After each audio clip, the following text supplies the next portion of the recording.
দূর মসজিদ থেকে ভেসে আসা নামাজের মিষ্টি মধুর ধ্বনি কানে আসতেই আড়ামোড়া ভেঙে বিছানায় উঠে বসল মৌ। প্রতিদিন নিয়ম করে ফজরের সালাত আদায় করা তার বহুদিনের পুরনো অভ্যাস। তবে বিয়ের হুলস্থল আর ঝামেলার কারণে গত দুটো দিন ভোরে ঠিকমতো ওঠা হয়নি। কিন্তু আজ ঈদের পবিত্র সকালে ঠিক সময়েই তার ঘুমটা ভেঙেছে। ঘুম ভাঙতেই নিজেকে নরম ও আরামদায়ক বিছানায় আবিষ্কার করে তীব্র অবাক হলো মৌ। তার স্পষ্ট মনে আছে, কাল রাতে উজানের উপর চরম অভিমান করে সে মেঝেতেই গুটিসুটি মেরে ঘুমিয়ে পড়েছিল। তাহলে বিছানায় সে এলো কিভাবে? তবে তার চেয়েও বড় চমক অপেক্ষা করছিল যখন সে ডান পাশে ঘুরে তাকালো। বিছানার ঠিক পাশে গভীর ঘুমে আচ্ছন্ন হয়ে শুয়ে আছে উজান। শুধু শুয়েইনি, সে ময়ের ওড়নার আঁচলটা নিজের হাতের মুঠোয় শক্ত করে চেপে ধরে রেখেছে। দৃশ্যটা দেখা মাত্রই ময়ের ঠোঁটের কোণে এক চিলতে বিজয়ী ও মিষ্টি হাসি ফুটে উঠল। তবে পরক্ষণেই নিজের দুই হাতের দিকে তাকাতেই তার চোখ দুটো চড়ক গাছ হয়ে গেল। এ কি, তার দুই হাত কোনোই অব্দি অপরূপ সুন্দর মেহেদির লালচে রঙে রাঙানো। হাতের তালু আর পিঠের নিখুঁত নকশা দেখলেই বোঝা যায় কেউ একজন পরম মমতা আর অত্যন্ত যত্ন সহকারে সারা রাত জেগে এই ছবি এঁকেছে। বিছানার পাশে তাকাতেই দেখলো বেশ কয়েকটি মেহেদি ছড়ানো ছিটানো পড়ে আছে। কিছু সময় একদম চুপ করে গভীর ভাবনায় ডুব দিল মৌ। মনে মনে ভাবলো, এই গভীর রাতে দরজা বন্ধ রুমে কে তাকে এত সুন্দর করে মেহেদি পরিয়ে দিল? একবার তার অবুঝ মন হোপচাঁদ চৌধুরীর নামটা ভেসে উঠলেও সে নিজেই নিজের মাথা নাড়িয়ে উড়িয়ে দিল। এটা অসম্ভব। যে লোক তাকে দু চোখে দেখতেই পারে না, সে মাঝরাতে তাকে কোলে তুলে বিছানায় শোয়াবে আর হাত ধরে মেহেদি দেবে? অবাস্তব। আপাতত এই রহস্যময় চিন্তা মাথা থেকে ছেড়ে ফেলে দিয়ে সালাত আদায় করার জন্য বিছানা থেকে নামলো সে। অজু শেষ করে অত্যন্ত শান্ত মনে নামাজ আদায় করে নিল মৌ। নামাজ শেষ করে জায়নামাজ গুছিয়ে রাখলো। ঠিক তখনই ড্রেসিং টেবিলের সামনে একটা প্যাকেট দেখে কৌতূহলীবশত সেটা হাতে নিল এবং খুলে দেখলো, সাথে সাথে চমকে তাকালো মৌ। সেখানে একটা মেরুন রঙের শাড়ি, সাথে ম্যাচিং চুড়িও। মুহূর্তেই মৌয়ের ঠোঁটের কোণে অদ্ভুত হাসি ফুটে উঠল। মানুষটা তাহলে তার জন্য মেহেদির সাথে শাড়িও কিনে এনেছে।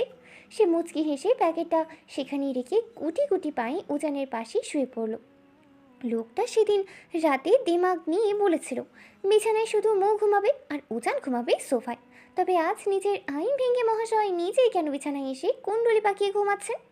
হয়তো ভুল করে ঘুমের ঘরে উঠে এসেছেন। তবে মৌ মনে মনে চমকালো না যে উজান কষ্ট করে ওই ছোট্ট সোফাটায় গিয়ে ঘুমাক। তার মায়ায় বেকুল হয়ে মৌ বিছানার ওপর উজানিকে দেখার জন্য একটু ঝুঁকে পড়ল, যে তার ভেজা চুলের সুবাস তার মুখের উষ্ণ ভারী নিঃশ্বাসগুলো শটান গিয়ে উজানের মুখে আছড়ে পড়তে লাগলো।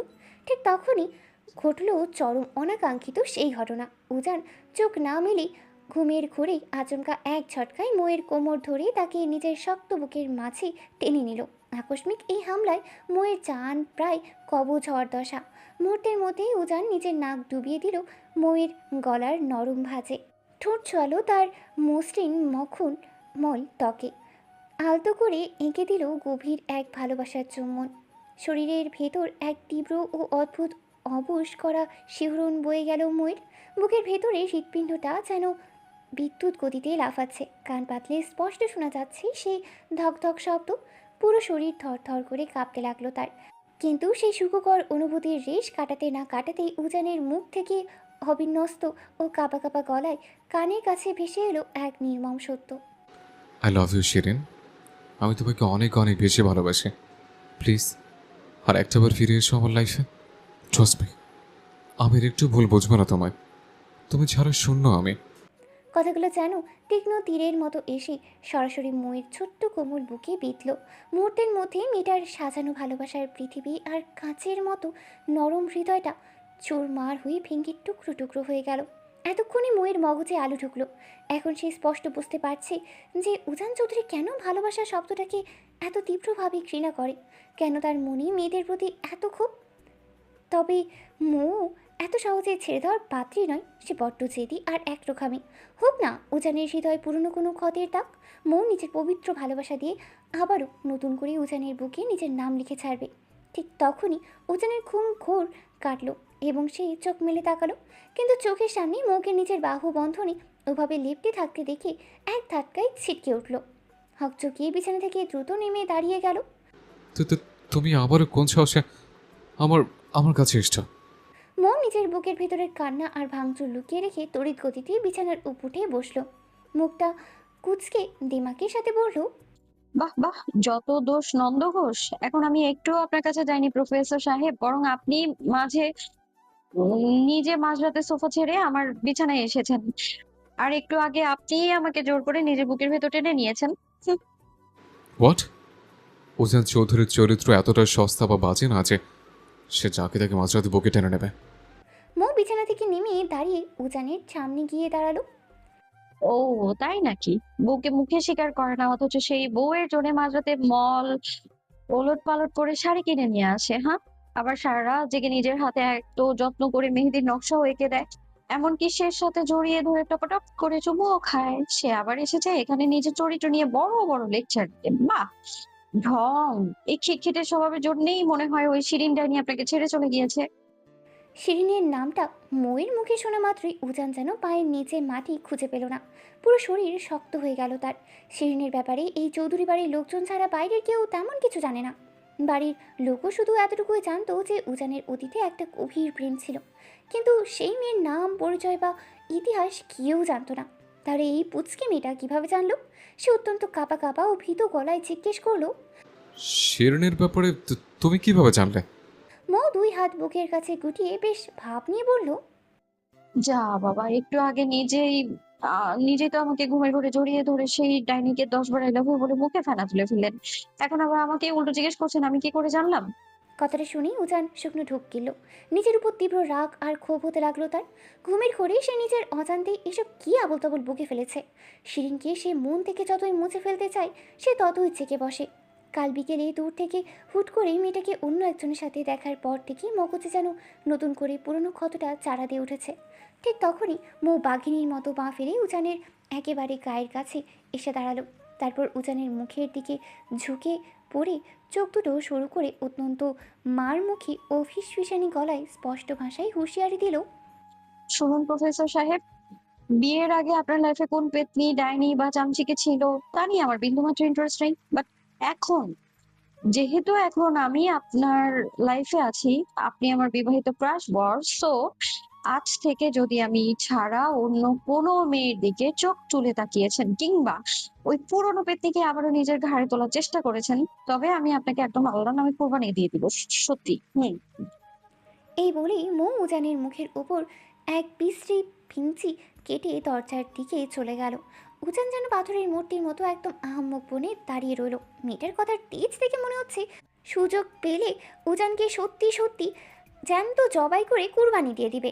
উজান যখন নিজের স্তব্ধতা কাটিয়ে ওঠার চেষ্টা করছে, ঠিক তখনই মুখ কোথা থেকে যেন দমকা হাওয়ার মতো আবার দৌড়ে ফিরে এলো। উজান কিছু বুঝে ওঠার আগেই সে পায়ের পাতায় ভার দিয়ে উঁচিয়ে উঠে উজানের ডান গালে ঠোঁট চেপে এক জোরালো মিষ্টি চুমু এঁকে দিল। তারপর উজানের কানের কাছে মুখ এনে ফিস ফিস করে আওড়ালো। ভালোবাসি আমার খিটখিটে প্রফেসর সাহেব, শুভ ঈদ মোবারক। কথাটা বলে আর এক সেকেন্ডও দাঁড়ালো না মৌ। খিলখিল করে হাসতে হাসতে এক দৌড়ে রুম থেকে বেরিয়ে গেল। উজান রাগে গজগজ করে উঠল। অসভ্যমে একটা, লাজ লজ্জে বলতে কিছু নেই তার ডিকশনারিতে। ইডিয়েট একটা, সুযোগ পেয়ে মেরে তক্তা বানিয়ে ফেলবো একদম। মেরুন রঙের সেই চমৎকার জমকালো শাড়িটা পরিধান করে ছোট ছোট পা ফেলে ড্রয়িং রুমে হাজির হয়েছে মৌ। বেনারসি শাড়িতে তাকে আজ সত্যি কোনো পরীর মতো লাগছে। বাড়ির পুরুষ মানুষ আরিফুল চৌধুরী, আকবর চৌধুরী, ইফাত, আরিয়ান এবং উজান সহ সবাই ঈদের নামাজ শেষ করে এই মাত্র বাসায় ফিরেছে। সবার পরনেই নতুন পাঞ্জাবি পায়জামা। মৌ ড্রয়িং রুমে ঢুকেই বিন্দুমাত্র লজ্জা না পেয়ে সবার আগে দৌড়ে গিয়ে শ্বশুর আরিফুল চৌধুরীকে থেকে শুরু করে একে একে সবাইকে নিচু হয়ে সালাম করলো এবং অত্যন্ত আদায় করে সবার কাছ থেকে মোটা অঙ্কের চকচকে করে সালামি লুফে নিল। এবার সে সোজা গিয়ে দাঁড়ালো উজানের সামনে। উজান তখন নিজের দুই জোড়া ভ্রু কুচকে ময়ের এই মেরুন শাড়ি পরা রূপের দিকে তাকিয়ে অবচেতনভাবে মনে মনে একটু মুচকি হাসলো। ঠিক তখনই মৌ তার সামনে নিজের ডান হাতটা পেতে বেশ কায়দা করে বলে উঠল। ঈদের সালামি দিন। উজান সালামির কথা শুনে কোনো পাত্তা না দিয়ে বেশ আরাম করে গিয়ে সোফাটায় পা ছড়িয়ে বসলো। মৌ ছাড়ার পাত্র নয়, সেও ঠিক ছায়ার মতো সোফার পাশে গিয়ে তপ্ত দৃষ্টিতে চেয়ে রইল। উজান এক পায়ের ওপর আরেক পা তুলে তার গম্ভীর ও কর্কশ স্বরে সংক্ষেপে আওড়ালো। কত? মৌ খুশিতে একেবারে গদগদ হয়ে চোখ দুটো বড় বড় করে দুই হাত নেড়ে উত্তর দিল। 34,000। মোয়ের মুখে এই আকাশচুম্বী অঙ্কের কথা শোনা মাত্রই উজানের চোখজোড়া কপালে ওঠার উপক্রম হলো। সে সোফা থেকে প্রায় লাফিয়ে উঠে আকাশ কাঁপিয়ে চিৎকার দিয়ে উঠল, হোয়াট? টাকা কি ঘরের পেছন দিয়ে বের হয় যে চাইলেই দিয়ে দিব? উজানের এই কিপটামি মার্কা চিৎকার শুনে মো আর নিজের মুখ সামলাতে পারল না। সে নিজের কোমরে দুই হাত দিয়ে ধরে তড়িৎ গতিতে উত্তর দিল। না, আপনার নিজের পেছন দিয়ে বের হবে। কথাটা মুখ থেকে বের হওয়া মাত্রই মোয়ের নিজের হুঁশ ফিরল। সে দ্রুত নিজের দুই হাত দিয়ে নিজের মুখটা শক্ত করে চেপে ধরল। মনে মনে নিজেকে এই গালি দিল, ধুর ছাই, এই পোড়া মুখটা কি এক সেকেন্ডও চুপচাপ থাকতে পারে না? বাড়ির সবার সামনে এই নোংরা কথাটা না বললে কি পেটের ভাত হজম হতো না তার? এদিকে মোয়ের এমন অভাবনীয় ও মারাত্মক ভাষায় উত্তর শুনে ড্রয়িং রুমে উপস্থিত সবাই হো হো করে হাসি রোল পড়ে গেল। ইফাত আর আরিয়ান তো হাসতে হাসতে সোফা থেকে মেঝেতেই গড়িয়ে পড়ার দশা। বাড়ির সবার সামনে নিজের বইয়ের মুখে এমন অবাস্তব কথা শুনে উজানের ফর্সা মুখ এবার রাগে একেবারে বেগুনি হয়ে গেল। সে রাগী চোখে মোয়ের দিকে তাকাতেই মৌ চোরের মতো মুখ লুকিয়ে শাশুড়ির পেছনে গিয়ে আশ্রয় নিল। সবার হাসির রোল দেখে উজান নিজের মায়ের দিকে তাকিয়ে রাগে ক্ষোভে একেবারে বাঘের মতো গর্জন করে উঠল। দেখেছো আম্মু, তোমাদের এই পরম আদরের ফাসিল বৌমা কেমন ভাষা কথা বলছে? এর পরে কি তোমাদের মনে হয় যে বেয়াদব মেয়ের সাথে আমার একটু ভালো ব্যবহার করা উচিত? আমার তো এখন মন চাইছিল যে বুকে আমি। উজান রাগিয়ে ফুঁসতে ফুঁসতে যেই না মোয়ের দিকে এক পা দুই পা করে এগিয়ে যেতে চাইল, ঠিক তখনই তার সামনে এসে দাঁড়ালো ইফাত। আরে হোক সদা, ঘরে এমন রূপবতী বউ থাকতে বিন্দুমাত্র কদর করিস না, সারাক্ষণ শুধু রাগ দেখাস। তোর যদি এতই অপছন্দ হয় তবে মুখে আমাকে দিয়ে দে। আমার নিজের বাপ তো আর জীবনে আমাকে নিজে থেকে এইভাবে ধরে বেঁধে বিয়ে করিয়ে দিবে না, তাই তোরটাই আমাকে দে। ইফাতের এমন রসাত্মক আর ধৃষ্টাম মার্কা কথা শোনা মাত্রই উজান নিজের দাঁতে দাঁত চেপে এগিয়ে গেল। সে আচমকা ইফাতের পিঠের ওপর সজোরে এক মোক্ষম কিল বসিয়ে দিল। শালা তোকে আমি রাতে দেখে নেব। ইফাত পিঠে কিল খেয়েও বিন্দুমাত্র দমল না, বরং মুখ কুঁচকে আরও জোরে হেসে উঠল। ঘরে এত সুন্দর নতুন বউ রেখে তুই মাঝরাতে আমার রুমে আমার কাছে আসবে? সিরিয়াসলি, নাকি তোর মধ্যে ভেজাল আছে? হ্যাঁ। কথাটা বলেই ইফাত আর এক সেকেন্ডও সেখানে দাঁড়ালো না। উজানের পরবর্তী মার থেকে বাঁচতে এক লাফে ডাইনিং রুমের অন্য প্রান্তে দৌড়ে গিয়ে সবার পিছনে সরে দাঁড়ালো। উজান এবার রাগে একদম বম হয়ে গেল। এই বাড়িতে এক মতো থাকা মানেই নিজের সম্মান ধূলিসাৎ হওয়া। সে তীব্র ক্ষোভ নিয়ে যেই না ড্রয়িং রুম বার করে সদর দরজার দিকে চলে যেতে চাইল, ঠিক তখনই মৌ একদম চিলের মতো ডানা মেলে উজানের যাওয়ার পথ আটকে সোজা সামনে দাঁড়িয়ে পড়ল। সে নিজের ডান হাতটা উজানের সামনে পেতে বলল, সালামিটা দিয়ে দিন। উজান নিজের ক্ষিপ্ত ও তপ্ত দৃষ্টি দিয়ে ময়ের দিকে তাকালো, যে চাহনি দিয়ে মেয়েটাকে পুড়িয়ে ছাই করে দেবে। তবু ময়ের সেদিকে বিন্দু মাত্র ভ্রুক্ষেপ নেই। সে নিজের বড় বড় হরিণী চোখ দুটো মিলে একদম নিষ্পাপ বাচ্চার মতো ফ্যাল ফ্যাল করে উজানের মুখের দিকে তাকিয়ে হাত বাড়িয়ে রইল। ময়ের এমন নাছরবান্দা রূপ দেখে উজানের ঠোঁটের কোণে এরকম এক চরম বাঁকা ও রহস্যময় হাসি ফুটে উঠল। সে অত্যন্ত ধীর স্থিরভাবে নিজের প্যান্টে পকেটে হাত ঢুকিয়ে কিছু একটা খুঁজল। তারপর অত্যন্ত ভাব নিয়ে পকেট থেকে একটা 2 টাকার নোট বের করে মোয়ের হাতের মুঠোয় শক্ত করে গুজে দিল। নোটটা গুজে দিয়েই উজান খানিকটা নিচু হয়ে মোয়ের কানের একদম কাছে মুখে নিয়ে ফিস ফিস স্বরে আওড়ালো, লিসেন পুচকে মেয়ে, ওজান চৌধুরী তার বাপের জন্মে কোনোদিন এত বড় অঙ্কের টাকা কাউকে ফ্রিতে সালামি দেয়নি, কিন্তু আজ তোমাকে দিল। এবার নিশ্চয় বুঝতে পারছো তুমি কতটা স্পেশাল। মৌ নিজের হাতের ওই 2 টাকার নোটটার দিকে একবার তাকালো আর একবার উজানের দিমাগি মুখের দিকে তাকালো। তার খুশিতে ডগমগ করা মুখটা মুহূর্তের মধ্যেই তপ্ত হয়ে উঠল। সে রাগে রিরি করে উঠে বলল, কি বলেন খাটাস লোক একটা? আপনি কি এই 2 টাকা আমাকে ভিক্ষা দিচ্ছেন?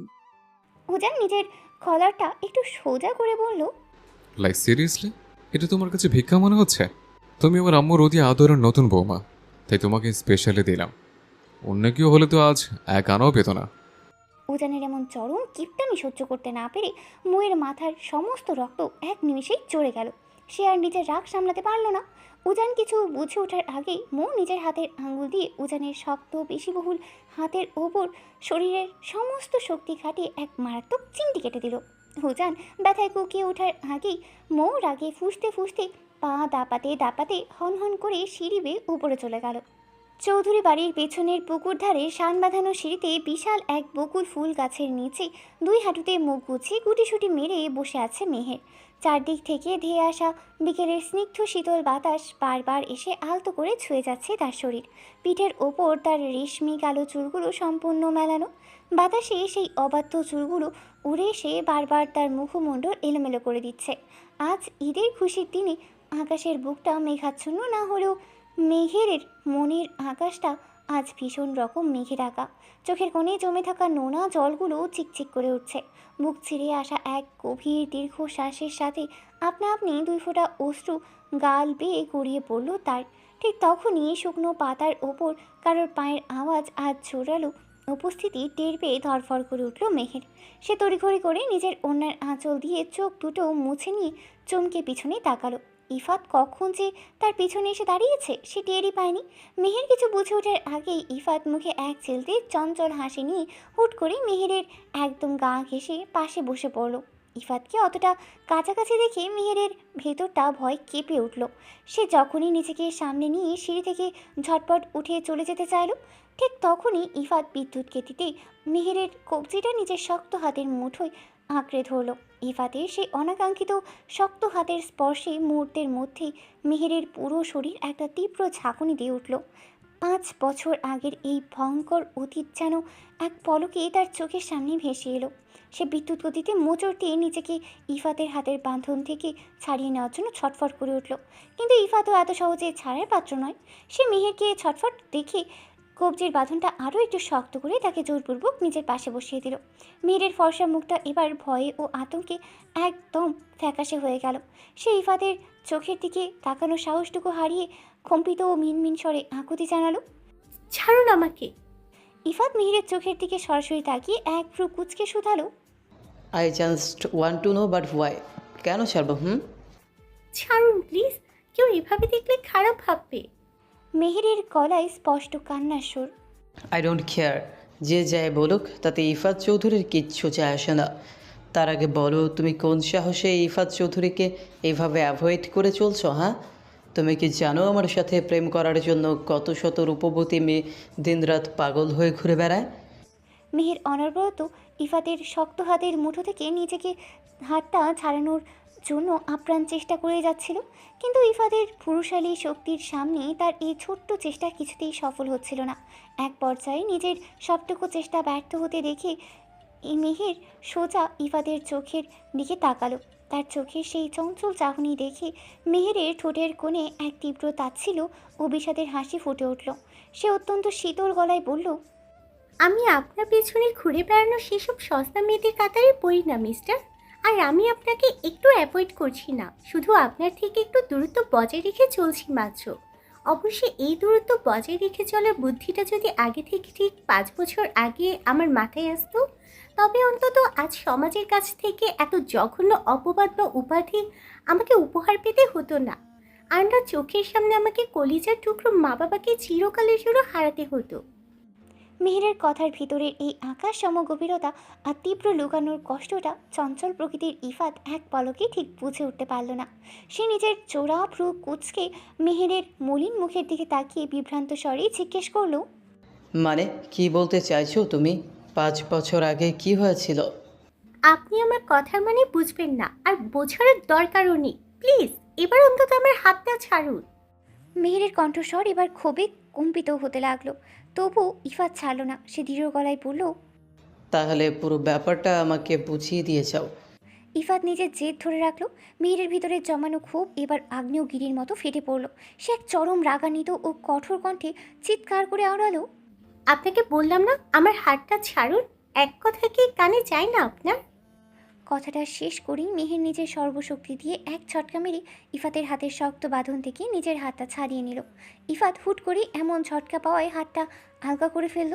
মেহের আর এক সেকেন্ডও সেই বকুলতলায় দাঁড়িয়ে রইল না। সে নিজের আঁচলটা হাত দিয়ে চেপে ধরে চোখের অশ্রু মুছতে মুছতে অত্যন্ত দ্রুত পায়ে পুকুর পাড় থেকে বাড়ির ভেতরের দিকে চলে গেল। ইফাত সেই সিঁড়িতেই বসে রইল। সে মেহেরের ওভাবে হন্তদন্ত হয়ে চলে যাওয়া পথের দিকে তাকিয়ে নিজের এক হাত দিয়ে মাথা চুলকালো। তারপর আপন মনে এক ছেলতে অদ্ভুত ও মুগ্ধতার হাসি হাসল। সে নিজের ফিসফিসানি কণ্ঠে আওড়ালো, আই এম রিয়েলি সরি আমার ফুল কন্যা, তবে তোমায় তো আমি এত সহজে ছাড়ছি না, বিকজ তোমার ওই রহস্যময় শান্ত চোখের মধ্যে এমন কিছু একটা লুকিয়ে আছে যার জন্য এই ইফাত চৌধুরী নিজের ডজন ডজন সুন্দর সুন্দর গার্লফ্রেন্ড সাইডে রেখে শুধু তোমার ওই মলিন মুখের দিকেই সারাদিন এক নাগারে তাকিয়ে থাকতে ইচ্ছে করে। তোমাকে দেখলেই কেন জানি হৃদয়ে এক অন্যরকম ভালো লাগা কাজ করে, এক অদ্ভুত অনুভূতির সৃষ্টি হয়। উজান সোফায় বসে অত্যন্ত মনোযোগ দিয়ে ল্যাপটপে ভার্সিটির কিছু জরুরি কাজ করছে। বাইরের কোনো কোলাহল যেন তার কানে প্রবেশ করতে না পারে, সেই জন্য সে কানে ব্লুটুথ হেডফোন গুঁজে চড়া ভলিউমে গান ছেড়ে রেখেছে। ঠিক তখনই ঘরের দরজায় ছোটোখাটো একটা ছায়া এসে উকি দিল। রুমের ভিতরে উজানকে ওভাবে গম্ভীর মুখে একাকী কাজ করতে দেখে মুহূর্তের মধ্যে মৌয়ের ঠোঁটের কোণে এক ছেলতে দুষ্টু ও বিজয়ী হাসি ফুটে উঠল। মৌ এক হাতে একটা চকলেট কোন আইসক্রিম কামড়ে খেতে খেতে গুটি গুটি পায়ে এগিয়ে এসে ধপাস করে একদম উজানের গা ঘেঁষে পাশে বসলো। চীনা সুবাস আর পাশে কারো উপস্থিতি টের পেয়ে উজান ল্যাপটপের স্ক্রিন থেকে চোখ সরিয়ে চরম বিরক্তিকর দৃষ্টিতে মৌয়ের দিকে তাকালো। সে কোনো কথা না বাড়িয়ে সোফার অন্য প্রান্তে একটু সরে বসলো, কিন্তু মৌ দম্বার পাত্র নয়। সে তড়িৎ গতিতে আবারও উজানের একেবারে পাশে গিয়ে লেপ্টে বসলো। উজান যতবারই দূরত্ব বজায় রাখতে সোফার এপাশ ওপাশ সরে যেতে চাইল, মৌ ততবারই ইঞ্চি ইঞ্চি করে এগিয়ে গিয়ে তার সাথে নিজের ঘনিষ্ঠতা বাড়াতে লাগলো।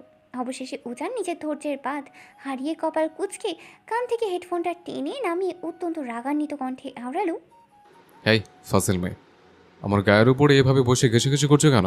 হ্যাঁ, পাখা গজিয়েছে তোমার? মৌ আইসক্রিমের একটা বড় কামড় দিয়ে মুখটা একটু বাঁকিয়ে বলল, এই যে প্রফেসর সাহেব, আপনি কি সারাক্ষণ ওই বাজ খাই গলায় চিৎকার করা ছাড়া আর কোনো শান্ত ভাষায় কথা বলতে পারেন না? তাছাড়া আপনি তো এখন আমার বিবাহিত বর হন, সো নিজের বরের একটু কাছাকাছি আমি যেতেই পারি, তাতেও আপনার প্রবলেম? উজান তর্জনী উঁচিয়ে কড়া সুরে বলল, হ্যাঁ, প্রবলেম, ভীষণ প্রবলেম। তোমার এই সস্তা আদি খেতে আমার একদম পছন্দ নয়। এখন চুপচাপ দূরে গিয়ে বসো, আমাকে আমার কাজ করতে দাও। উজান ভেবেছিল ধমকে মেয়েটা এবার অন্তত দূরে গিয়ে বসবে, কিন্তু তার সেই ধারণাকে এক তুড়িতে উড়িয়ে দিয়ে মৌ মুহূর্তের মধ্যেই সোফা থেকে ডানা মেলে সোজা উজানের কোলের উপর গিয়ে আয়েশ করে বসে পড়ল। উজান একদম আহাম্মুখের মতো চোখ দুটো বড় বড় করে তাকিয়ে রইল। তার মগজ যেন এক সেকেন্ডের জন্য কাজ করা বন্ধ করে দিয়েছে। এই মেয়েটা আসলে কোন উপাদানে তৈরি? তাকে মুখে বলা হচ্ছে দূরে গিয়ে বসতে, অথচ সে দূরত্ব কমানো দূর, একেবারে তার কোলের উপর চড়ে বসে আছে। এই বেয়াদব মেয়ে, এক্ষুনি নামো আমার কোল থেকে। এটা কি তোমার দোলনা মনে হয় যে যখন ইচ্ছে এসে দোল খাবে? একদম বেশরম অসভ্য মেয়ে একটা। উজানের মুখে অসভ্য শব্দটা শোনা মাত্রই ময়ের গাল দুটো রাগী রসগোল্লার মতো হয়ে উঠল। সে কোলের উপর বসেই উজানের কলারটা টেনে ধরে খটখট করে উত্তর দিল, আপনি অসভ্য, আপনার 14 গোষ্ঠী অসভ্য। হ্যাঁ, এসেছে আমাকে অসভ্যতার সার্টিফিকেট দিতে। নিজের ক্যারেক্টারে কোনো ঠিক ঠিকানা নাই, ঘুমের ঘরে আমাকে জড়িয়ে ধরে শিরিন শিরিন বলে চুমু খায়, তার হিসেব নেই। আর এখন আমার দিকে আঙুল তুলছে। বেশি তেড়িবেড়ি করলে কিন্তু বলে দেব। উম, শুধু কোল নয়, একদম আপনার ওই মাথার উপর গিয়ে চড়ে বসে থাকবো, আমি বলে দিলাম। উজান নিজের কটমট ও রক্তচক্ষু দৃষ্টি দিয়ে ময়ের দিকে তাকালো। রাগে তার কান দিয়ে যেন গরম ধোঁয়া বেরোচ্ছে। সে নিজের দাঁতে দাঁত পিষিয়ে বিড়বিড় করে বলে ফেলল, এখন তুই শুধুই মাথার উপর চড়ে বসাটাই তো বাকি রেখেছ, বেয়াদব মেয়ে। উজানের ওই অসহায় রাগী মুখটা দেখে মৌ আর নিজের হাসি চেপে রাখতে পারল না। সে খিলখিল করেই হেসে উঠল। উজান তখনও নিজের গম্ভীর মাখা রক্তচক্ষু দৃষ্টি দিয়ে মৌয়ের দিকে তাকিয়ে আছে। মৌ হঠাৎই নিজের হাতের অর্ধেক খাওয়া চকলেট আইসক্রিমটা উজানের ঠোঁটের একদম সামনে এগিয়ে দিল এবং চোখে একরাশ মায়া ও মিষ্টি হাসি ঝুলিয়ে নরম সুরে আওড়ালো, আইসক্রিম খাবেন? আমার খুব ফেভারিট, অনেক টেস্টি কিন্তু। উজান আইসক্রিমটা এক হাত দিয়ে সরিয়ে মুখ ঘুরিয়ে নিল। আমি এসব ফালতু অখাদ্য কুখাদ্য খাবার খাই না। তা তো বলবেনই। আমার হাতের মিষ্টি আইসক্রিম আপনার কাছে তো অখাদ্যই মনে হবে। আপনার তো ওই ডাইনি শিরিনের হাতের বিষ খেলে অমৃত মনে হয়, তাই না? শুধু এই মুখে দেখলেই আপনার গায়ে জন্ডিস চড়ে বসে। আমাকে আপনার একটুও ভালো লাগে না, তাই না? বুঝতেই যখন পারছো যে তোমাকে আমার সহ্য হয় না, তাহলে কেন শুধু শুধু আমার লাইফে আঠার মতো লেগে আছো? চলে যাও না আমার জীবন থেকে। উনি বললেন আর আমি অমনি পোটলা পুটলি বেঁধে চলে গেলাম, তাই না? মৌ কোল থেকে এক ঝটকায় নেমে দাঁড়িয়ে কোমরে হাত দিয়ে দাঁড়িয়ে পড়ল। তারপর উজানের দিকে চোখ রাঙিয়ে বলল, এই জন্মে তো আপনার পিছু ছাড়ছি না, এমনকি মরে গেলেও আপনার হাড় মাংস জ্বালিয়ে পুড়িয়ে একদম কয়লা বানিয়ে ছাড়বো। উজান চোখ ছোড়া কপালে তুলে একরাশ বিরক্তি নিয়ে সোফা ছেড়ে এবার সোজা বিছানায় গিয়ে বসলো, কিন্তু মোয়ের আজ তার পিছু ছাড়ার কোনো নামই নেই। সেও বিড়ালের বাচ্চার মতো পিছু পিছু গিয়ে ঠিক উজানের গা ঘেঁষে বিছানার ওপর আইস করে বসলো। উজান মোয়ের দিকে এক পলক আর চোখে তাকিয়ে একটা তপ্ত দীর্ঘশ্বাস ফেলল। তারপর আর কোনো কথা না বাড়িয়ে আবারও নিজের ল্যাপটপের স্ক্রিনে তীব্র মনোযোগ দিল। ঠিক তখনই মৌ মুচকি হাসতে হাসতে ফিসফিস করলো। প্লিজ ছাড়ুন আমায়, শাশুড়ি আম্মা এসে পড়বে।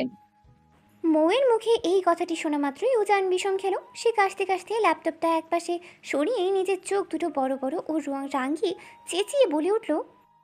এই অভদ্র মেয়ে, তোমায় আমি ধরলাম কখন যে ছেড়ে দেবো? মৌ লাজুক হাসি দিয়ে বলতে লাগলো।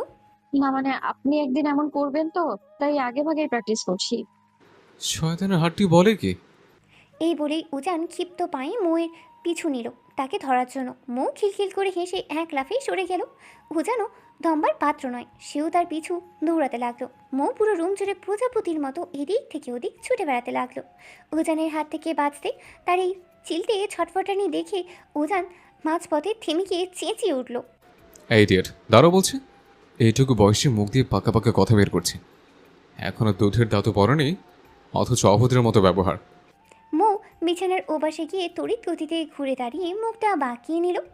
সত্যি কথা বললেও আমার দোষ, তাই না? চুপ করো অসভ্য মেয়ে। একবার যদি তোমায় হাতে নাতে ধরতে পারি তবে মেয়ের একদম তক্তা বানিয়ে ফেলবো, মনে রেখো। আপনি চুপ করুন অশুভ পুরুষ, এই বালের কথা ছাড়া আর কি পারেন আপনি? ননসেন্স বলে কি? এমন বেয়াদবি আমার কপালে জুড়তে হলো। হে মাবুদ, দয়া করে হয় তুমি আমাকে নিজের কাছে তুলে নাও, হয়তো এই খাচ্ছর মেয়েটাকে তুলে নাও। কথাটা মুখ থেকে বের হওয়া মাত্রই উজান নিজেই কেমন যেন থতমত খেয়ে থেমে গেল। এদিকে মৌ দৌড়াতে দৌড়াতে মাঝপথেই থমকে দাঁড়িয়ে উজানের দিকে তাকিয়ে মুখটা বিশ্রীভাবে ভাঙাল। তারপর বিছানার অন্য পাশে গিয়ে দুই হাতে নিজের কোমর শক্ত করে চেপে ধরে কর্কশ গলায় আওড়ালো। অন্যদের জামাই তার বউয়ের সাথে কত রোম্যান্স করে, অথচ আমার জামাই আমাকে দু চোখেও সহ্য করতে পারে না। আচ্ছা সত্যি করে বলুন তো, আপনার সিস্টেমে কোনো প্রবলেম প্রবলেম নেই তো আবার? নয়তো আমাকে বারবার উপরে তুলে নিতে কেন বলেন, হ্যাঁ? উজানের জোড়া ভ্রু এবার কুঁচকে গেল। রাগে তার কপালেও গলার শিরাগুলো স্পষ্ট ফুলে উঠেছে। এই মেয়েটা দিন দিন কতটা বেশরম আর অবাধ্য হয়ে যাচ্ছে। বয়সে সে মরেছে বেশ কয়েকটা বড়, অনেকটাই বড়, অথচ মেয়েটার মনে নেই সেই নিয়ে বিন্দুমাত্র ভয় বা সমীহ নেই। আচমকাই উজান আর কোনো কথা না বলে বাঘের মতো ক্ষিপ্ত গতিতে বিছানা পার হয়ে মৌকে ধরার জন্য ঝাঁপিয়ে পড়ল। মৌ বিছানার টের পেয়ে পালানোর জন্য যেই না উল্টো দিকে এক দৌড় দিতে চাইল, ঠিক তখনই উজানকে শক্ত হাতের টানে ভারসাম্য হারিয়ে সে সোজা বিছানার উপর হুড়মুড় খেয়ে আছড়ে পড়ল। আর ঠিক একই সাথে নিজের শরীরের নিয়ন্ত্রণ হারিয়ে ময়ের ঠিক গায়ের উপর গিয়ে আছড়ে পড়ল উজান। আকস্মিক এই পতনে তীব্র ভয় আর লজ্জার মুহূর্তের মধ্যে নিজের চোখ মুখ খিচে বন্ধ করে নিল মৌ। আর ঠিক তখনই উজানের ঠোঁট দুটো গিয়ে সরাসরি স্পর্শ করলো ময়ের নরম ঠোঁটের কোল। মুহূর্তের মধ্যেই মৌ যেন স্তব্ধ হয়ে গেল। তার সারা শরীরের ভেতর এক তীব্র অদ্ভুত ও অচেনা শিহরণ বিদ্যুৎ বেগে বয়ে গেল। সে নিজের দুই হাত দিয়ে বেডশিট শক্ত করে খামচে ধরল। তার বুকের ভেতরে হৃৎপিণ্ডটা যেন আজ খাঁচা ভেঙে বেরিয়ে আসার জন্য পাগলের মতো লাফাচ্ছে। এদিকে উজান নিজের ঠোঁটে ময়ের উষ্ণ ছোঁয়া পেতে কেমন যেন অবশ হয়ে গেল। ময়ের ওই আকুল ভীতু আর লালচে হয়ে যাওয়া মুখটার দিকে তাকিয়ে উজান যেন এক পলকে অন্য কোনো এক চেনা অচেনা মায়াবী জগতে হারিয়ে গেল। সে পলকহীন স্থির দৃষ্টিতে তাকিয়ে রইল ময়ের মুখের দিকে। তার গভীর চোখ মুখ ছোট হুট করে আটকে গেল ময়ের ঠোঁটের ঠিক কোণ থাকা ছোট্ট কুচকুচে কালো তিলটার উপর। আবছা আলোয় তিলটা মেয়েটার মায়াবী মুখে বড্ড বেশি মানিয়েছে। উজান যুক্তির খাতিরে নিজেকে সরিয়ে নিতে চাইল, কিন্তু তার অবাধ্য মন ও শরীর যেন বাড়াবাড়ি ওই মায়াবিনীর দিকেই তীব্রভাবে আসক্ত হয়ে পড়ছে। এক অদ্ভুত অনুভূতিতে তার ভেতরটা তোলপাড় হতে লাগলো। যে মেয়েটা তাকে সারাদিন জ্বালিয়ে শেষ করে ফেলে, ঠিক এই মুহূর্তে তাকে পৃথিবীর শ্রেষ্ঠ শান্ত ও পবিত্র মায়াবিনী বলে মনে হচ্ছে উজানের। ঠিক তখনই নীরবতা ভেঙে ময়ের চোখের পাতা দুটো ধীরে ধীরে খুলে গেল এবং উজানের কানের কাছে অত্যন্ত ফিসফিসানি ও ভেজা গলায় ভেসে এলো। ভালোবেসে ফেললেন নাকি মিস্টার প্রফেসর? ময়ের এই চপল কথায় মুহূর্তের মধ্যে ঘোর কাটল উজানের। সে তীব্রভাবে হকচকিয়ে উঠে শটান বিছানার উপর দাঁড়িয়ে পড়ল। নিজেকে দ্রুত সামলিয়ে নিয়ে সে যখনই রুম ছেড়ে দূরে সরে যেতে চাইল, ঠিক তখনই বিদ্যুৎ গতিতে মৌ বিছানা থেকে উঠে উজানের হাতটা শক্ত করে টেনে ধরল। উজান কিছু বুঝে ওঠার আগেই মৌ তাকে এক ঝটকায় ধাক্কা দিয়ে বিছানার উপর ফেলে দিল এবং বিদ্যুৎ গতিতে নিজে উজানের শক্ত বুকের উপর আইস করে উঠে বসল। উজান নিচে শুয়ে থেকে মৌকে বারণ করার জন্য কিছু একটা বলতে চাইল, কিন্তু তার মুখ দিয়ে কোনো শব্দ বেরি হলো না। সে যেন আবারও এক গভীর ঘোরের গোলক দাদায় আটকে গেছে। মৌ নিজের ঠোঁটের কোণে এক চিলতে মিষ্টি ও বিজয়ী হাসি ঝুলিয়ে উজানের মুখের দিকে খানিকটা ঝুঁকে এলো। অত্যন্ত নরম ও দাবিদার কণ্ঠে শুধালো, প্রফেসর সাহেব, কবে বউ হব আমি আপনার? মৌয়ের কথাগুলো স্পষ্ট শুনতে পেল উজান, কিন্তু তার শরীরে কোনো প্রতিক্রিয়া দেখানোর ক্ষমতা রইল না। সে আগের মতোই অপলক মুগ্ধ দৃষ্টিতে মৌয়ের চোখের দিকে তাকিয়ে রইল। মৌ এবার নিজের হাতটা বাড়িয়ে উজানের কপালে পরম মমতায় ধীরে ধীরে স্পর্শ করলো এবং সেখানে নিজের উষ্ণ ঠোঁট দুটো ছুঁয়ে দিল। তারপর নিজের ছোট্ট ও নরম আঙুলগুলো দিয়ে উজানের পরিপাটি করে আঁচড়ানো চুলগুলো এলোমেলো করে দিল। এক চিলতে ম্লান হাসলো। অত্যন্ত নিচু ও আকুল স্বরে সে বলতে লাগলো, আমি আপনার লক্ষ্মী বউটা হতে চাই প্রফেসর সাহেব। জানেন প্রফেসর সাহেব, আমি জীবনে কখনো এতটা বেহায়া হইনি যতটা প্রতিদিন আপনার বেলায় হচ্ছি। যে মৌ এক সময় বন্ধুদের আড্ডায় বুক ফুলিয়ে সবাইকে বলতো সে নিজের চেয়ে বেশি গুরুত্ব জীবনে কখনো কাউকেই দেবে না, কাউকে নিজের চেয়ে বেশি ভালোবাসবে না, অথচ আজ দেখেন আমার পুরোটা জীবন, আমার বেঁচে থাকার একমাত্র ভরসা ও শেষ আশ্রয়স্থল আপনি নিজে হয়ে দাঁড়িয়েছেন। ময়ের চোখ দুটো এবার কানায় কানায় ভরে উঠল। সে উজানের শার্টের বোতামটা নিচের আঙ্গুলে চড়াতে আরও ভাঙ্গা গলায় বলল, খুব ইচ্ছে হয় জানেন আপনার ওই গম্ভীর মুখ থেকে অন্তত একটাবারের জন্য হলেও ভালোবাসি শব্দটা শুনতে। সেই আশায় প্রতিদিন আমার বুক ছটফট করে, কিন্তু দিন শেষে আপনার ডিকশনারিতে আমার জন্য শুধু এক মস্ত বড় শূন্যতা। যদি কখনো দেখেন আমি মৃত্যুমুখী দাঁড়িয়ে আছি, আমার শেষ নিঃশ্বাসটুকু চলার অপেক্ষায় আছে, তখন আপনি শুধু আমাকে শক্ত করে নিজের বুকে জড়িয়ে একটাবার বলবেন ভালোবাসি মন। দেখবেন এই বেহায়া মেয়েটা শুধুমাত্র আপনার ওই ভালোবাসার লোভে আবারও আপনার কাছে ফিরে আসবে। মৌ উজানের বুকে নিজের হাতটা রেখে চোখ বন্ধ করে নিল। এই বেহায়া মেয়েটা শুধু আপনাকেই চায়, একদম পুরোপুরি নিজের করে, যেখানে মৌ ব্যতীত অন্য কেউ আপনার প্রতি বিন্দুমাত্র অধিকার ফলাতে আসবে না। ভালোবাসি প্রফেসর সাহেব, ভীষণ ভীষণ ভীষণ ভালোবাসি আমি আপনাকে। উজান তখনও আগের মতোই নিথর দৃষ্টিতে ময়ের দিকে তাকিয়ে রইল। এতকাল এই মেয়েটার প্রতিটা বাচ্চামো আর পাগলামিতে সে ভীষণ বিরক্ত হতো। তার প্রতিটা কথা তার কানে কর্কশ শোনাতো, অথচ আজ কেন জানি তার একটু বিরক্ত লাগলো না। বরং তার অবাধ্য মন বলছিল এই বেহায়া মেয়েটার চোখের দিকে তাকিয়ে এভাবে পুরোটা জীবন পার করে দেওয়া যায়। পর মুহূর্তেই উজান নিজের ভেতরের প্রবল পুরুষালী ঘোর কাটিয়ে উঠল। সে মুখে আলতো করে নিজের বুক থেকে নামিয়ে বিছানার উপর সোজা করে বসলো এবং নিচে তার একদম মুখোমুখি বসলো। ময়ের অশ্রু সজল চোখের দিকে সরাসরি নিজের স্থির চোখ রেখে অত্যন্ত দৃঢ় ও গম্ভীর কণ্ঠে আওড়ালো, শোনো মেয়ে, ভালোবাসা কোনো ছেলে খেলা বা পুতুল খেলার নাম নয়। তুমি এখনো বড্ড ছোট, ইম্যাচিওর। তাই তুমি ভালোবাসার আসল নির্মম মানে জানো না। ভালোবাসা মানে হলো নিজের সাজানো সুন্দর জীবনটাকে নিজের হাতে ধ্বংস করা। আর একবার যদি সে জীবনের সুতো কেটে ধ্বংসের মুখে পড়ে যাও, তবে দুনিয়ার কোনো শক্তি তোমাকে টেনে তুলতে পারবে না। মৌ নিজের চোখের কোণের অশ্রুটা হাতের উল্টো পিঠ দিয়ে মুছে নিল। তারপর উজানের চোখের দিকে তাকিয়ে তীব্র আকুতি নিয়ে ডুকরে কেঁদে ওঠে। তবুও আমি আপনার দেওয়া সেই ধ্বংসটুকুই নিজের জীবনে চাই প্রফেসর সাহেব। আপনার ভালোবাসা ধ্বংস হতেও আমার বিন্দুমাত্র আপত্তি নেই। উজান তার গভীর দৃষ্টি দিয়ে ময়ের ওই অশ্রু সজল ও জেদি মুখের দিকে তাকিয়ে রইল। তারপর বুক চিরে এক দীর্ঘ ও ভারী দীর্ঘশ্বাস ফেলল। এই অবুঝ মেয়েটাকে সে কিছুতেই জীবনের কঠিন সমীকরণগুলো বুঝিয়ে উঠতে পারে না। সে যতই মুখে দূরে ঠেলে দিতে চায়, মেয়েটা যেন ততটাই তীব্র এক মায়াবী আকর্ষণে তার জীবনের কেন্দ্রবিন্দু হয়ে উঠতে চাইছে। উজান তার কথা বাড়িয়ে বিতর্ক দীর্ঘায়িত করতে চাইল না। সে কিছুটা অতিষ্ঠ হয়ে বড় বড় শ্বাস ফেলে বিছানা থেকে উঠে দাঁড়ালো এবং আবারও সোফায় গিয়ে নিজের ল্যাপটপের দিকে মনোযোগ দিল। তবে এবার আর মৌ উজানকে একটু বিরক্ত করতে গেল না। সে শান্ত হয়ে বিছানার ওপর দুই হাঁটু মুড়ে বসে এক হাত গালে দিয়ে অপলক চোখে সোফায় বসা উজানকে দেখতে লাগলো। তার চোখে তখন একরাশ মুগ্ধতা আর দাবিহীন ভালোবাসা। এদিকে ল্যাপটপের স্ক্রিনে কোডিং আর ভার্সিটির কাজের ফাঁকে ফাঁকে উজানো বারবার হাড় চোখে বিছানার দিকে তাকাচ্ছিল। প্রতিবারই সে দেখছিল মেয়েটা একটু নড়াচড়া না করে চাতক পাখির মতো তার দিকে চেয়ে আছে। এভাবে কেটে গেল প্রায় ঘন্টা দুয়েক। ঘড়ির কাঁটা যখন রাত 12টা, তখন উজান কাজ শেষ করে ল্যাপটপটা অফ করলো।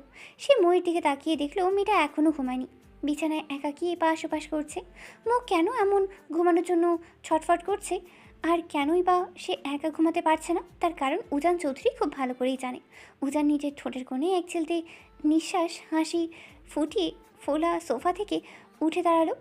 তারপর ধীর পায়ে বিছানার দিকে এগিয়ে গিয়ে মোয়ের পাশে ধপাস করে শুয়ে পড়ল। মো কিছু বুঝে ওঠার আগেই উজান নিজের এক জোরালো ও শক্ত হাত বাড়িয়ে মুখে টেনে সরাসরি নিজের চওড়া বুকের মাঝে নিয়ে এলো। বুকের মাঝে ছেনা উষ্ণতা আর উজানের শরীরের ঘ্রাণ পাওয়া মাত্রই মোয়ের সমস্ত ক্লান্তি যেন এক নিমেষে কর্পূরের মতো উঠে গেল। সে একটু দ্বিধা না করে মুহূর্তের মধ্যে উজানের শক্ত বুকে নিজের নরম মুখটা গুজে দিল। আসলে কাউকে জড়িয়ে ধরে ঘুমানোটা মোয়ের বহুদিনের পুরনো অভ্যাস। চৌধুরী বাড়িতে আসার আগেই নিজের বাসায় সে সবসময় মেহেরকে এভাবে জড়িয়ে ধরে ঘুমাতো।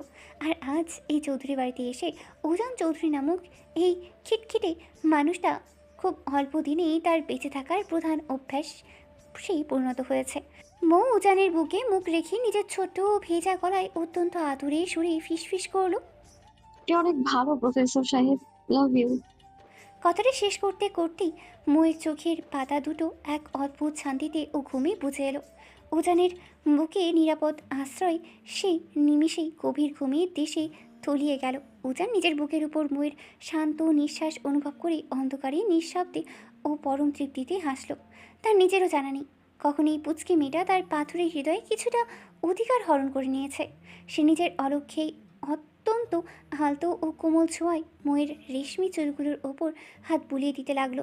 একসময় উজান নিজেও মৌকে বাহুবন্ধনে আগলে রেখে ঘুমের রাত্রে পাড়ি জমালো। মেঘাচ্ছন্ন আকাশ, পুরো আকাশ জুড়ে কালো মেঘের আচ্ছন্ন। আজ আকাশটা যেন ভীষণ অভিমান করে বসে আছে। সে অভিমানেই হয়তো চাঁদেরও আজ দেখা মেলেনি। মাথার ওপরে সেই মেঘলা আকাশটার দিকেই অপলক দৃষ্টিতে তাকিয়ে রইল মেহের। রাত তখন বেশ গভীর, চারিদিক নিস্তব্ধ, অথচ এই অসময়েও মেহের একাকী ছাদের রেলিং ধরে দাঁড়িয়ে আছে। এই চৌধুরী বাড়িটা তার ভীষণ পছন্দের একটা জায়গা হয়ে উঠেছে, কারণ এখানে সে নিজের মনের মতো করে থাকতে পারে। কেউ কখনো তার কোনো ইচ্ছেতে অনধিকার প্রচার হয়ে দাঁড়িয়ে থাকেনি, বাধা দেয় না। এত রাতে সে যখন ছাদের উদ্দেশ্যে রওনা দিচ্ছিল, তখন আকবর চৌধুরী, যিনি সম্পর্কে উজানের চাচা এবং ইফাতের নিজের বাবা, তাকে এত রাতে ছাদে যেতে বারণ করেছিলেন বটে, তবে মেয়েটার মলিন মুখের দিকে তাকিয়ে তার ইচ্ছেতে আর জোর খাটাননি। এই অল্প কয়েকদিনের মধ্যেই মেহেরের প্রতি এক অন্যরকম কৃতিত্বের টান অনুভব করেন তিনি। নিজের কোনো কন্যা সন্তান নেই বিধায় মেহেরকে তিনি একদম নিজের মেয়ের মতোই স্নেহ করেন। তাই তো মেহের ছাদে আসার পর থেকে এই গভীর রাতের মাঝেও সেই মানুষটা দূর থেকে বারবার উকি দিয়ে দেখে গিয়েছে যে তার মা জননী একা একা ভয় পাচ্ছে কিনা। মিহির অবশ্য তার এই স্নেহমাখা চাহনি বুঝতে পেরেছিল, তাই সে নিজে থেকে তাকে হেসে বলেছিল সে যেন রুমে গিয়ে নিশ্চিন্তে ঘুমান। এই পৃথিবীতে যদি তার জন্য সবচেয়ে নিরাপদ কোনো জায়গা থাকে, তবে তা হলো আপনাদের এই বাড়িটা। মিহিরের মুখে এমন ভরসার কথা শুনে আকবর চৌধুরী নিজের মনের সমস্ত চিন্তা কাটিয়ে কিছুক্ষণ আগেই রুমে ফিরে গিয়েছেন। মিহির এবার নিজের দৃষ্টি ঘুরিয়ে পাশের বিল্ডিংয়ের ছাদের দিকে তাকালো এবং তার ঠোঁটের কোণে এক চেলতে মুচকি হাসি ফুটে উঠল। পাশের ছাদের একটা দোলনায় বসে এক কপতি পরম আনন্দে দুলছে আর গল্প করছে। এই চৌধুরী বাড়িতে আসার পর মিহিরের ওদের সাথে কয়েকবার কথা হয়েছে। দুজনেই ভালোবেসে একে অপরকে বিয়ে করেছে এবং এখন তারা হাজব্যান্ড ওয়াইফ। বেশ মানিয়েছে দুজনকে, কিন্তু ওই সুখী দম্পতিকে দেখতে দেখতেই আচমকা মেহেরের সেই হাস্যোজ্জ্বল মুখটা যেন এক নিমিষে কাল বৈশাখীর কালো মেঘে ঢেকে গেল। ছাদের তীব্র ঠান্ডা বাতাস এসে যেমন তার খোলা চুলগুলোকে উড়াতে লাগলো, ঠিক তেমনই তার ভিতরের ক্ষত বিক্ষত হৃদয়টাকেও চট করে এলোমেলো করে দিল। 5 বছর আগে সে অনাকাঙ্ক্ষিত ও ভয়ঙ্কর কালরাত আজও তার পিছু ছাড়েনি। প্রতিনিয়ত সে অতীত মনের ভেতর এক গভীর ক্ষত হয়ে রয়ে গিয়েছে।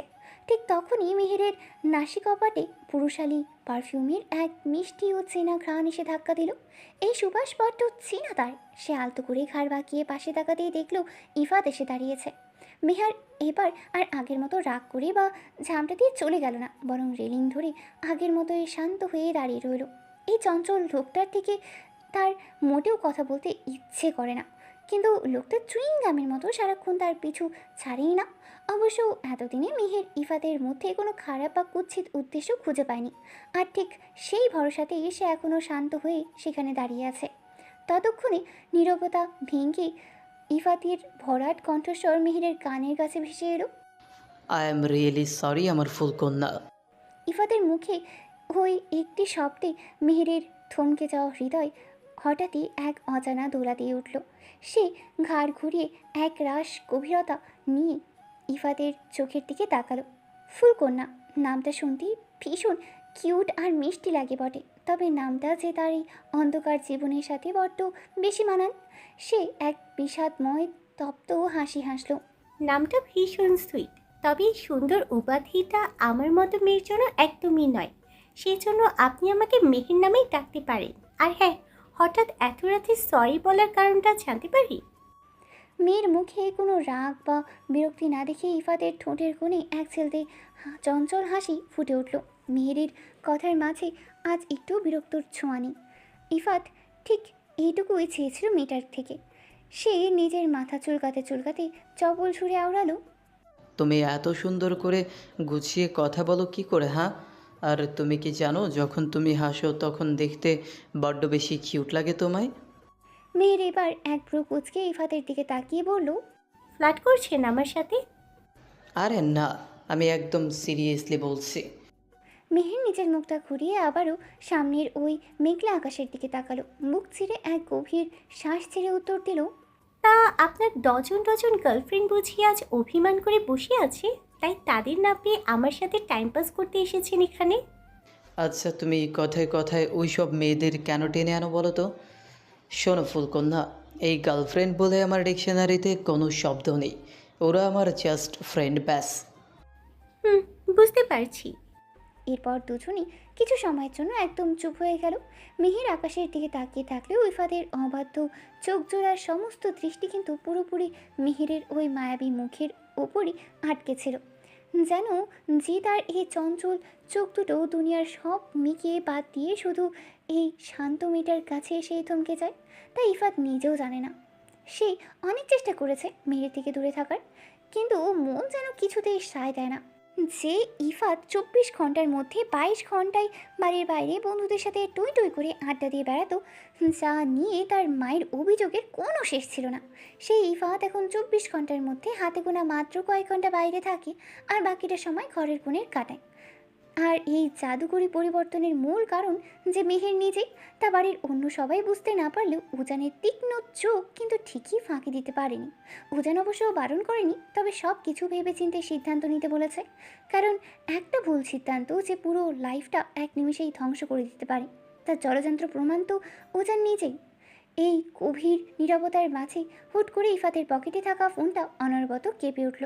আজ এইটুকু সময় কম হলেও অন্তত 50 বারের উপর ফোন এসেছে তার মোবাইলে, আর মেসেজের তো কোনো হিসাবই নেই। এই অনবরত নোটিফিকেশনের শব্দে ইফাত ভীষণ বিরক্ত হলো। মনে মনে ভাবলো, যেখানে সে নিজে থেকে কারোর ফোন ধরছে না, সেখানে এই মেয়েদের এত মেসেজ দিয়ে বিরক্ত করার কী দরকার। ইফাতের ওই চরম বিরক্তি মাখা মুখের দিকে তাকিয়ে মেহের আর নিজের হাসি চেপে রাখতে পারল না। সে খিলখিল করেই হেসে উঠল। মেহেরের ওই মুক্ত ছড়ানো হাসির দিকে তাকিয়ে ইফাতও নিজের সমস্ত বিরক্তি ভুলে নিঃশব্দেই হেসে ফেলল। মেহের নিজের হাসি থামিয়ে বলল, আপনার এত এত ভালোবাসার মানুষ আপনাকে মনে করে ফোন মেসেজ করছে, অথচ আপনি রোমিও সেজে এখানে দাঁড়িয়ে আছেন। তাদের সাথে কথা বলছেন না কেন? আরে চুপ করো তো। ওই অসহ্য মেয়েদের সাথে এখন আর বিন্দুমাত্র কথা বলতে ইচ্ছে করে না আমার। জানো, গত এক সপ্তাহ থেকে আমি কারোর সাথে একটাও কথা বলিনি। সবার সাথে একদম অফিসিয়ালি ব্রেকআপ করে নিয়েছি। তবুও কিছু বিয়াদব মেয়ে নাছরবান্দার মতো আমাকে বিরক্ত করে যাচ্ছে। তবে আমি তো জানতাম ওইসব সুন্দরী মেয়েদের সাথে চ্যাট করতে আর ফ্লার্ট করতে না পারলে আপনার মনে নাকি শান্তি মেলে না। ওটা শান্তি ছিল না ফুলকন্যা, ওটা ছিল একটা সস্তা নেশা। অবশ্য সেই সস্তা নেশা আমার মন থেকে এখন পুরোপুরি কেটে গিয়েছে। এখন আমার লাইফে এমন একজন বিশেষ মানুষ এসেছে যাকে ঘিরে এই চঞ্চল আমিটা বাকি জীবনটা শান্ত হয়ে কাটাতে চাই।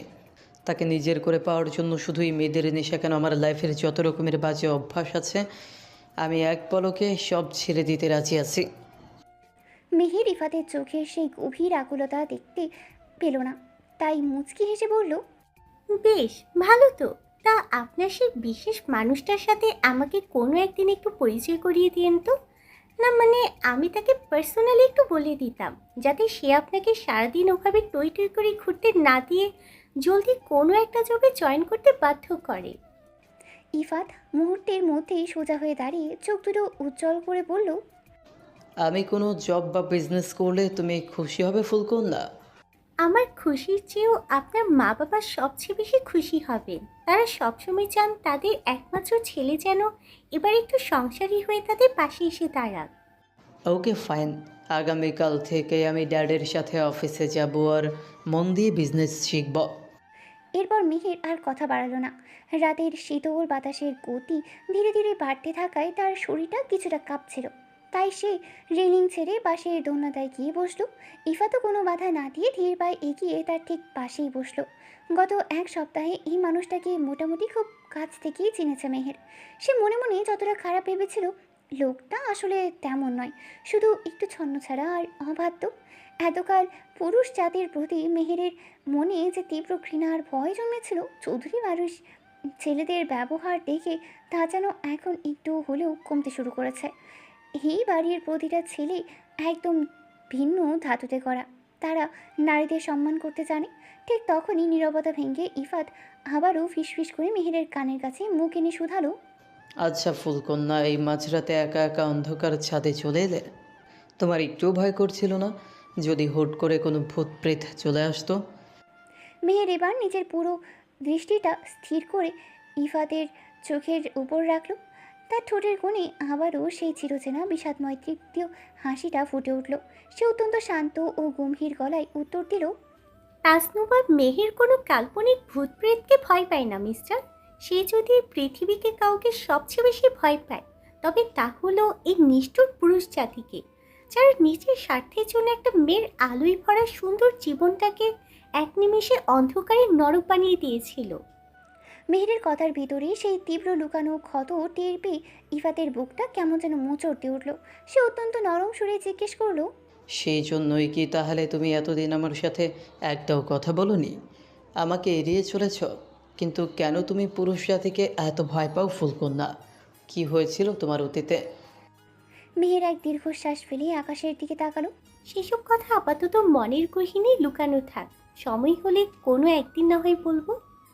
কিন্তু তার আগে বলো, শুনলাম তুমি আমাদের এই বাড়ি ছেড়ে চলে যাচ্ছ, কথাটা কি সত্যি? আপনাদের বাসায় মেহমান হয়ে রয়েছি আজ প্রায় 15 দিন হয়ে গেল। তাছাড়া আগামীকাল থেকে আমাদের কলেজও খুলে যাবে, তাই ভাবছি আমি কাল কলেজে শেষ করে সরাসরি ফুপির বাসায় চলে যাব। ভাইয়াকে বলে দিয়েছি, সে এসে আমার জিনিসপত্রগুলো নিয়ে যাবে। মাত্র 15 দিনেই কি ওইভাবে নিজের বাড়ি ছেড়ে চলে যায়? বোনের বাড়িতে এত বেশি দিন থাকতে নেই। মেহের দোলনায় দুলতে দুলতে বলল। ইফাত মেহেরের কথা শুনে নিজের মুখটা অন্যদিকে ঘুরিয়ে নিয়ে অত্যন্ত নিচু স্বরে বিড়বিড় করে আওড়ালো। তাহলে নিজের শ্বশুর বাড়ি বানিয়ে ফেলো। মেহের ইফাতের সেই অস্পষ্ট কথা পুরোপুরি বুঝতে না পেরে নিজের জোড়া ভ্রু কুঁচকে কৌতূহল নিয়ে জিজ্ঞেস করলো, কিছু বললেন আপনি? না না, কিছু বলিনি। অনেক রাত হলো, আকাশে মেঘও বাড়ছে, চলো এবার নিচে নামা যাক। মেহের ইফাতের পায়ে পা মিলিয়ে নিচে নেমে গেল, আর ইফাত আর চোখে বারবার মুগ্ধকর দৃষ্টিতে তাকিয়ে রইল। আজও জানের ভার্সিটির প্রথম দিন, তাই আগেই রেডি হয়ে ড্রয়িং রুমে হাজির হয়। তারপর ধীরে ধীরে আরিয়ানের পাশে গিয়ে বসলো। সোফার অন্য প্রান্তে বসে আরাম করে সকালের গরম চায়ের চুমুক দিচ্ছেন আরিফুল চৌধুরী ও আকবর চৌধুরী। উজান সোফায় বসে কোনো দিকে না তাকিয়ে এক মনে নিজের ফোনের স্ক্রিন স্ক্রল করতে লাগলো। ঠিক তখনই আরিফুল চৌধুরী চায়ের কাপটা পিরিসে রেখে ছেলের দিকে তাকিয়ে অত্যন্ত হাস্যময় ওই হাসি দিয়ে বলে উঠলেন, কিরে বাপ, গত রাতের ঘুম কেমন হলো তোর? বাবার মুখ থেকে হুট করে এমন অদ্ভুত ও বাঁকা প্রশ্ন শুনে উজান নিজের জোড়া ভ্রু কুঁচকে তাকালো। সকাল সকাল বাবা হঠাৎ তাকে ঘুমের উপরে কেন এমন ঝেড়া করছেন। তার মাথায় ঠিক ঢুকলো না। সে নিজের কণ্ঠস্বর যতটা সম্ভব নিচু রেখে সংক্ষেপে জবাব দিল, কেমন আবার হবে? রোজ যেমন স্বাভাবিক ঘুম হয়, গত রাতও তেমনই হয়েছে। আরিফুল চৌধুরী এবার সোফার আরও একটু ঝুঁকে এসে চোখ টিপে বললেন, একদম ঠিকঠাক শান্তিমতো ঘুমটা হয়েছে তো? বাবার এই মাত্রা অতিরিক্ত কৌতূহল আর চঞ্চল চাহনি দেখে উজান এবার পুরোপুরি বিরক্ত হলো। সে ফোনটা পকেটে পুরে ফিসফিসিয়ে বলল, ড্যাড, সকাল সকাল দয়া করে আমার সাথে ফাজলামি করো না তো। নিজের জোয়ান ছেলেকে সবার সামনে এমন লজ্জাজনক প্রশ্ন করতে তোমার একটু বাড়লো না? ছি। আরে এতে আমার লজ্জা করতে যাবে কেন? হ্যাঁ, আরিফুল চৌধুরী বুক ফুলিয়ে মোক্ষম জবাব দিলেন। বাবার এমন তেরাবেরি উত্তরের উপর উজানের অবস্থা এমন একদম বেহাল। মনে মনে ভাবল তার কপালেই আসলটা মন্দ।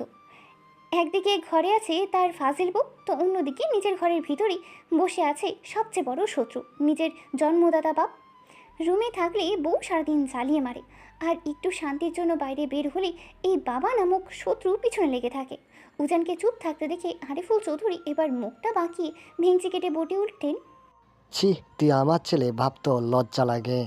বিয়ের 2 সপ্তাহ হয়ে গেল এখনো দাদা হওয়ার খবর দিতে পারলি না। শালার লজ্জায় আমার মাথা কাটা যাচ্ছে। কেমন ছেলে পয়দা করলাম আমি, ছি ছি ছি।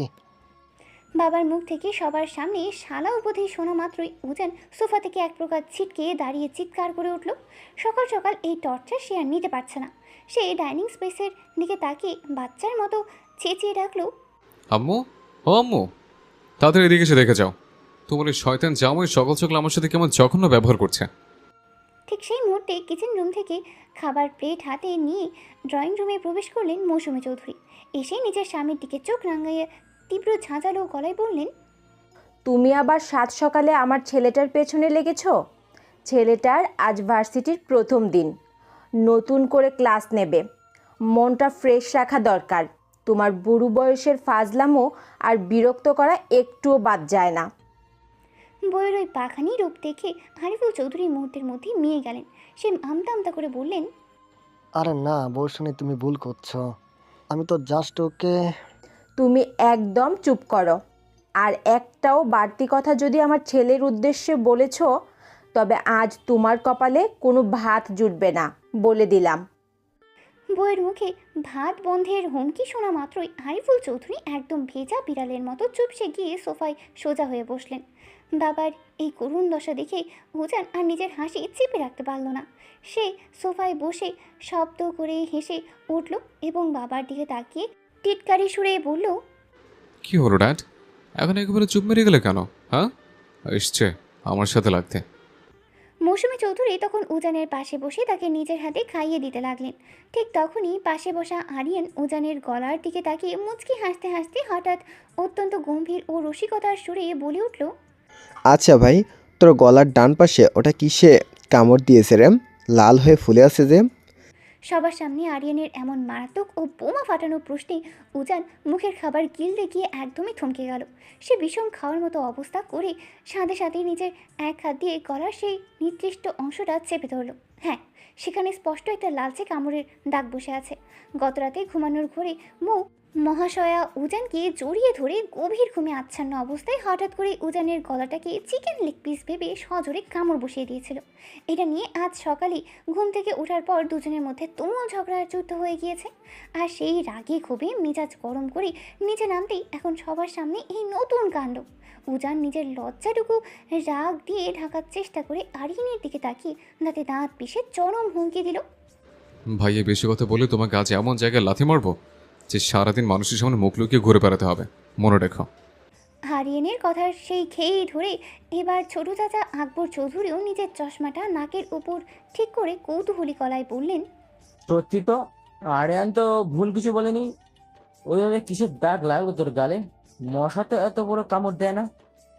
আরিয়ান হাসতে হাসতে বলে, এখন বুঝলাম না ছোট চাচু নতুন নতুন বিয়ে করেছে, রুমে একদম ব্যান্ড নিউ বউ এসেছে, সো গলায় এমন মশা মাছির কামড়ের দাগ তো একটু একটু থাকবেই।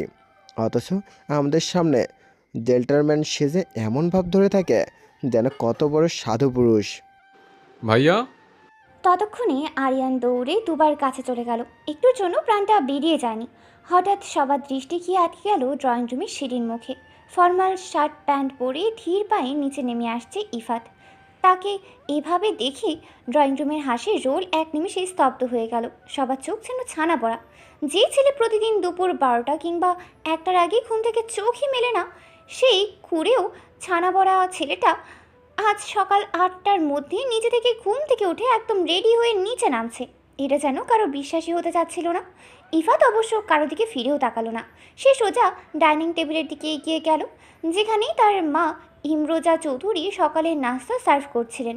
ইফাত টেবিলে গিয়ে কোনো কথা না বলে হঠাৎ করেই একটু নিচু হয়ে মায়ের পা ছুঁয়ে পরম শ্রদ্ধায় সালাম করলো। তারপর পাশে দাঁড়ানো বড় আম্মা অর্থাৎ আরিয়ান উজানের মা মৌসুমী চৌধুরীর পা ছুঁয়েও সালাম করলো। আকস্মিক এই কাণ্ডে দুই মায়ের কেউই তড়িঘড়ি করে পিছিয়ে যাওয়ার সুযোগ পেলেন না। ইমরোজা চৌধুরী ছেলের এমন অভাবনীয় পরিবর্তনে চোখ দুটো মুছলেন। তারপর পরম মমতায় ছেলেকে বুকের মাঝে জড়িয়ে ধরে মুচকি হাসলেন। পাগল ছেলে আমার, ওইভাবে হুট করে পা ছুঁয়ে সালাম করতে নেই বাবা, এতে পাপ হয়। ইফাত মায়ের বুক থেকে মাথা তুলে মায়ের দুই হাত নিজের হাতের মুঠোয় নিয়ে অত্যন্ত নরম সুরে বলল, কে বলেছে তোমায় এই ফুল কথা আম্মু?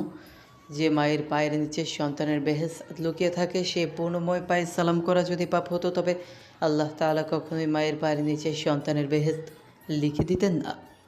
তুমি আমার মা, আমার আম্মু, আমার জন্মদাত্রী জননী।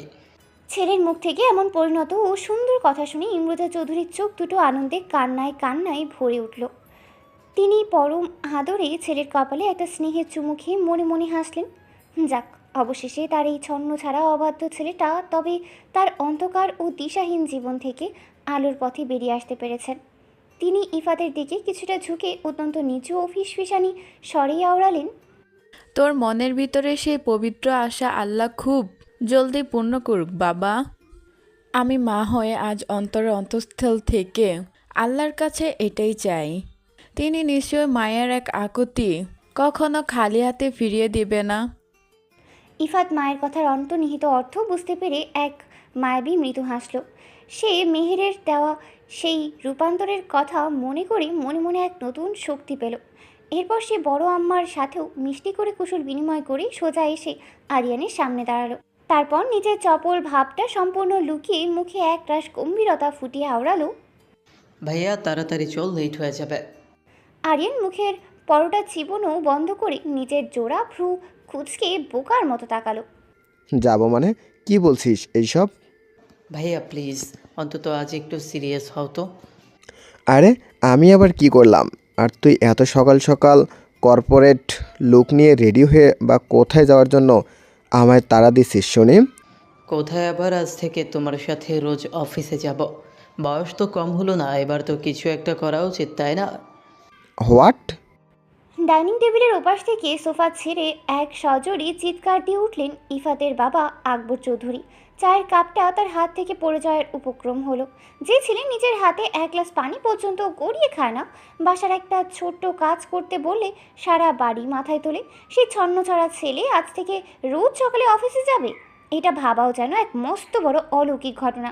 ইফাত একরাশ বিরক্তি মাখা দৃষ্টি নিয়ে তার বাবার দিকে তাকালো। এই বাড়িতে কোনো ভালো কাজ করতে গেলেও বিপদ।